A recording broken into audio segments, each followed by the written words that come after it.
Hello, romance book lovers. Welcome to Tales from the Heart. I'm Jenna Harte, and each week I post new episodes from my stories of crime and passion. Right now, we're listening to With This Ring, I Thee Kill, Book 3 of the Valentine Mysteries. This week is Episode 3, Chapter 3, where Jack and Tess continue to learn about the origins of Tess's engagement ring. If you'd like to read along or get ahead in the story, you can get With This Ring, I Thee Kill from your favorite ebook retailer or save by buying direct from me. Now, With This Ring, I Thee Kill is the third book in the series. If you missed book 1, Deadly Valentine, you can listen by checking earlier episode postings, or if you'd like to read it, you can get Deadly Valentine for free at my website at jennaharte.com. Book 2, Old Flames Never Die, is available in earlier episode postings as well, or available at your favorite ebook retailer, or for less through my shop. Now, Tales from the Heart is posted to podcast platforms and YouTube each week. These episodes are edited to censor out the intimate content. If you'd like to have a version that includes the spicy bits, plus early access, behind-the-scenes information about the stories, bonus content, and more, join me on Ream. You can learn more at reamstories.com/Jenna Harte. Never miss the mystery or romance by hitting the subscribe button, and remember that all the details and links you might need are just a click away in the description. Now snuggle up, get comfy, and enjoy the show. Chapter 3.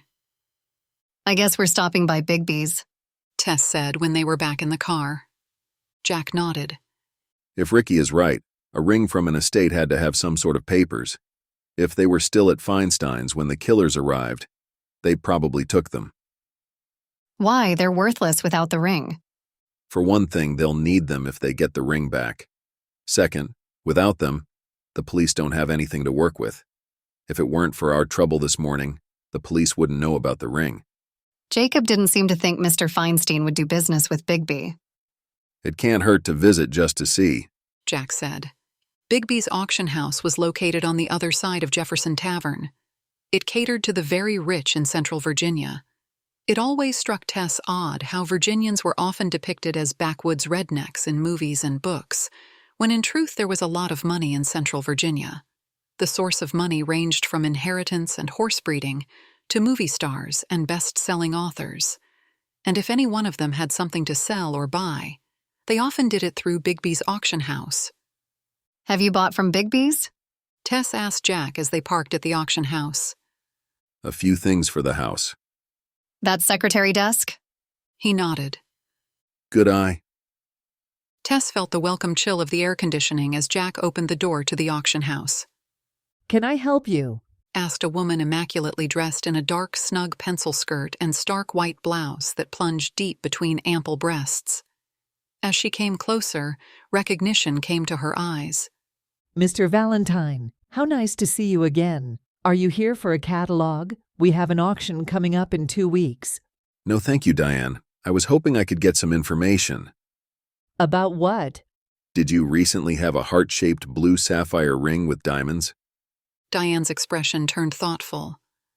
I don't recall anything like that. Have you sold anything to Mr. Feinstein lately? Mr. Feinstein. Her eyes widened in surprise. Not in a while. What is this about? Tess glanced at Jack to see if he was going to give Diane the whole story. Did you hear about Mr. Feinstein? Jack asked. What about him? He was murdered last night. Murdered? My God, was it a robbery? Sort of. We think the murderers were after a ring he had, but it's unclear where he got it. It was suggested that it might have come from here. I doubt it. Mr. Feinstein doesn't buy jewelry from us. But he used to. Jack said. Diane's eyes narrowed slightly. Yes, he and Mr. Bigby had a falling out. We were told that Mr. Feinstein thought items went missing. Any chance this ring is one of the items? You've been talking to Jacob. Diane sniffed in disdain. Like he'd care. He had as much trouble dealing with Mr. Feinstein as anyone else. What do you mean? Jack cocked his head to the side. Everyone knows Jacob had no interest in taking over Mr. Feinstein's business. He's just biding his time until the old man retires or dies. She winced. I'm sorry, that was insensitive, but we all believe he'll sell the place the first chance he gets. Did Mr. Feinstein base his accusations on anything real? Jack asked. Mr. Bigby is old and sometimes forgets the details. He is nearly 90, after all, so sometimes things get misplaced, but nothing has ever been stolen. Any chance a blue sapphire ring was misplaced? Jack asked. No. Do you think you could check your files to be sure? We're curious about the origin of the ring. Tess said. Diane looked at Tess as if she just realized she was there. That was the problem traveling with Jack. Women never saw anything but him. Not that Tess could blame them. When he was in the room, he was the only thing she saw too. I don't know. Our clients expect us to keep their business confidential. Diane answered. I don't want private information. Jack explained. I just want to know about the ring. Diane shook her head. The last time Feinstein bought anything here was months ago, and I'm pretty sure there wasn't a ring. Any chance he bought something not during an auction, maybe through a private sale? Tess asked. Possibly, but not likely. Diane answered. Can you check? Diane frowned, and Tess wondered if she was too miffed to help them.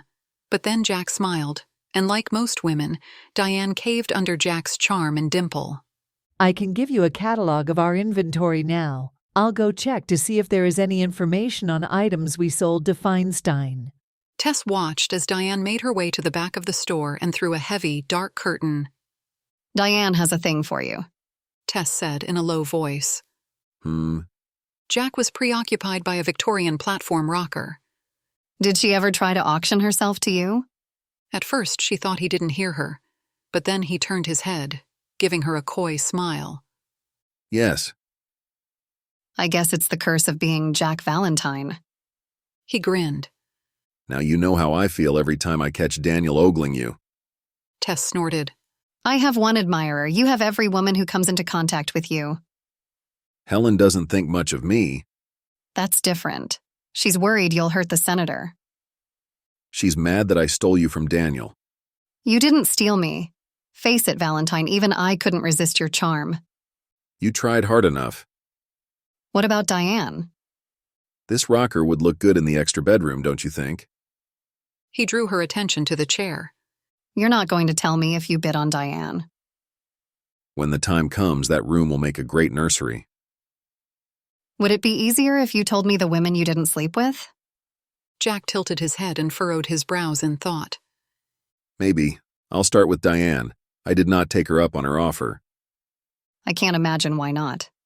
Tess glanced toward the curtain to make sure she wasn't overheard. She's got great ass. I don't see anything. Diane came through the curtain and approached them.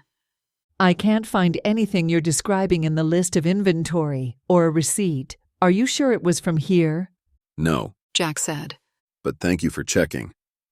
Mr. Bigby did have some items from the Orleans estate that haven't been added to our inventory yet. Normally, everything needs to be cataloged, but the estate is huge, and maybe some items were sold before being added. Still, I doubt Mr. Feinstein would have been interested. Would jewelry from an estate come with papers? Jack asked. Maybe, if it had historical value. We usually have a jeweler check and appraise items. That's the only information given besides the estate it came from. I guess the appraiser isn't Mr. Feinstein? Jack said. He used to be. Jacob did some too, but not in several months. Do they check the jewelry here? Jack asked. Tess wondered if Jack suspected that the ring had gone missing from Bigby's because Mr. Feinstein or Jacob had stolen it while appraising it. But Tess thought it unlikely given Mr. Feinstein's reputation. Yes. You mentioned items from the Orlean estate. Is that John Orlean who died a month or so ago? Tess asked. Diane nodded. He had many valuable pieces. He left them to the nephew, who apparently wanted the money more than the antiques, so he's selling it all, even the house. Does the nephew live here? Jack asked. Diane shook her head. I don't think so. I never met him. Mr. Bigby saw him at the house when he inventoried the items and arranged for delivery here. Do you have his name? I don't know. Mr. Bigby handled everything. Is Mr. Bigby here? Jack asked. No, he called and said he wasn't well. Tess couldn't think of anything else to ask, and apparently neither did Jack. Diane. He flashed her one of his brilliant smiles, the one that made women swoon. Thank you so much for your help. Diane melted. Tess rolled her eyes. Well, we didn't learn anything about the ring. Jack said as he pointed his car towards home. What does Diane do? Tess asked. A little of everything, I think. She's like Bigby's right-hand woman. Strange that she wouldn't have access to the inventory of the Orlean estate. She said Bigby had done one, and she didn't know the nephew's name. Jack glanced at her with one dark brow lifted.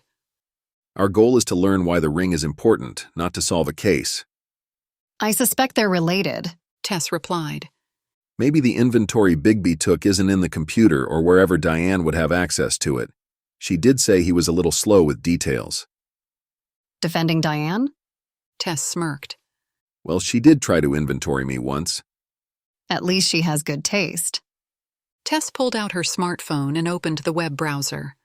Although she wasn't sure the ring had come from John Orlean, she determined it wouldn't hurt to learn a little about him. It would be nice to talk to Mr. Bigby, Jack said. I thought we weren't investigating. Tess tapped on the touchscreen keyboard. just to ask about the ring. He seems the most likely person to have seen it.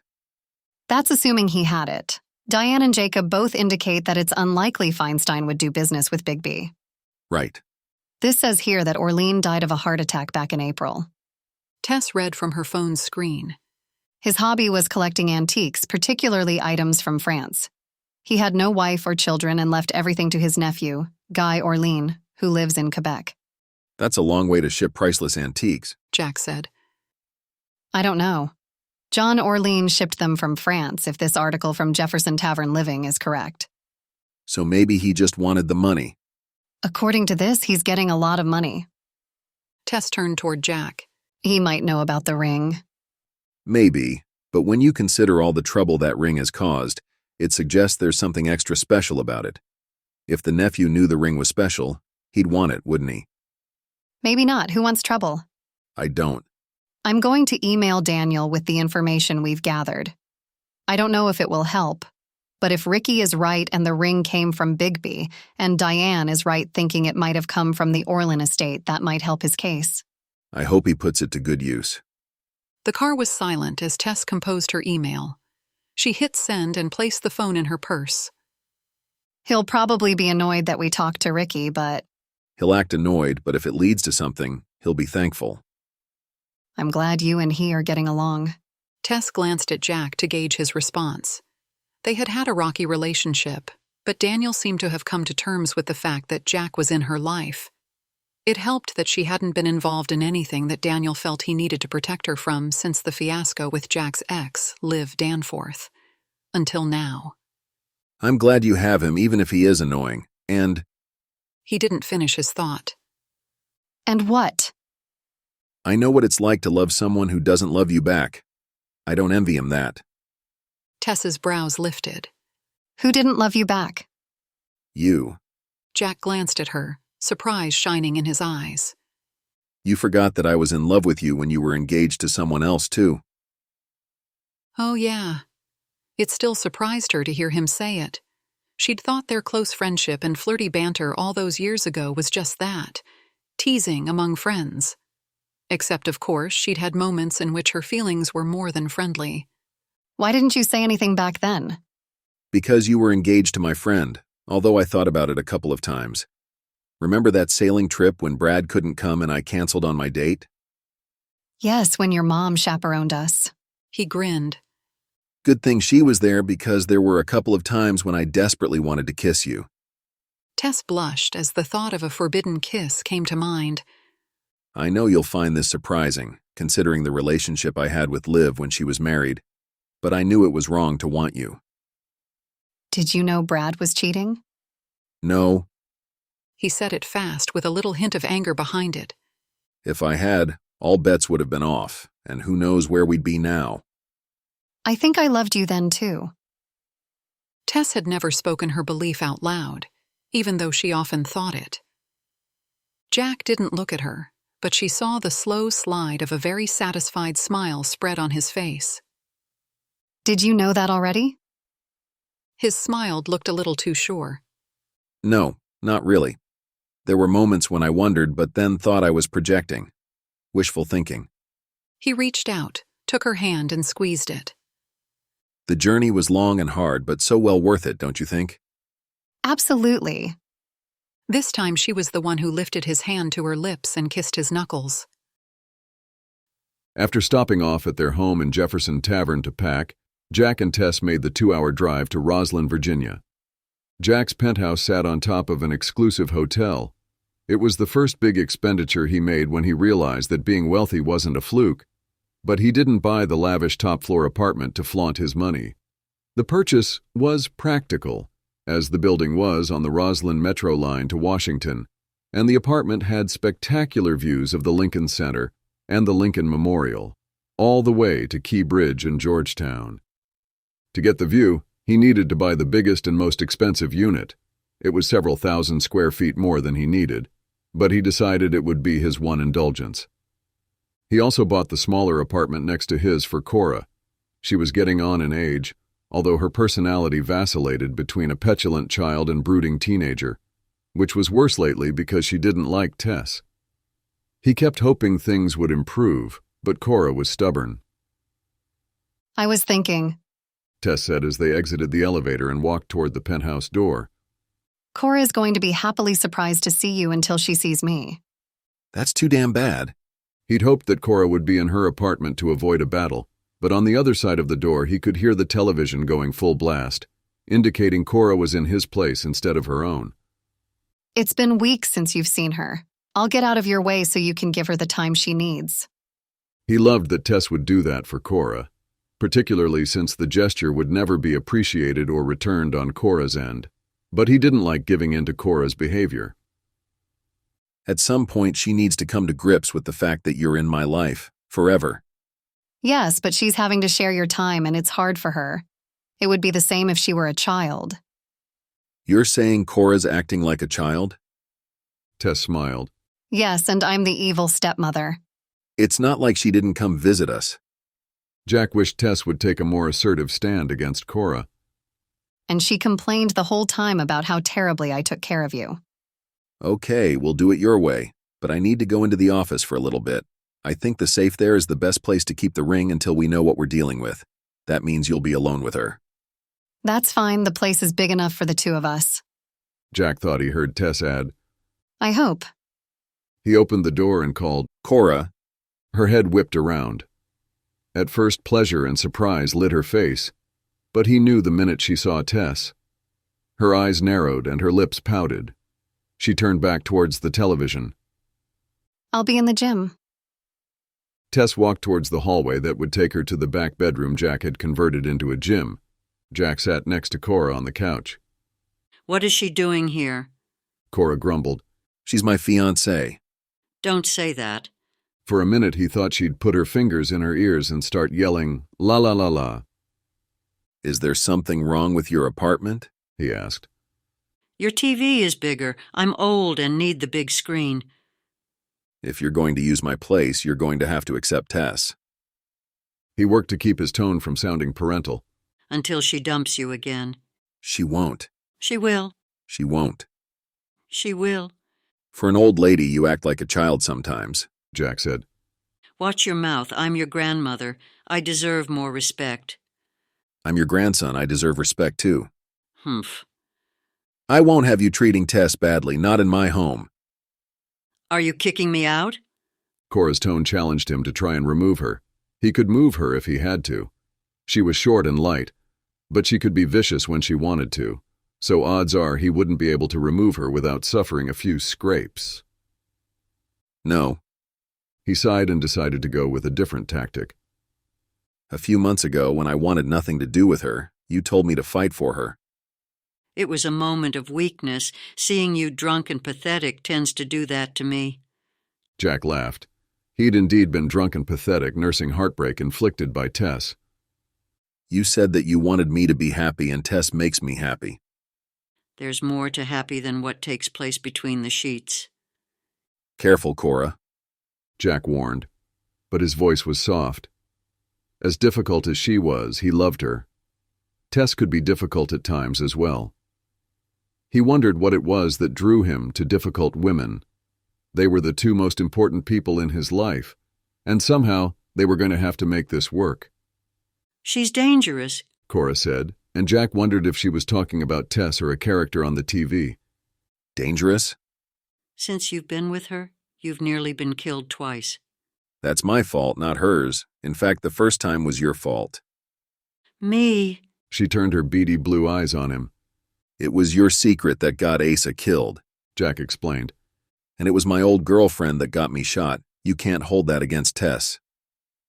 For a moment, Jack thought Cora was going to ignore him. That was her other tactic when she didn't like where the conversation was going.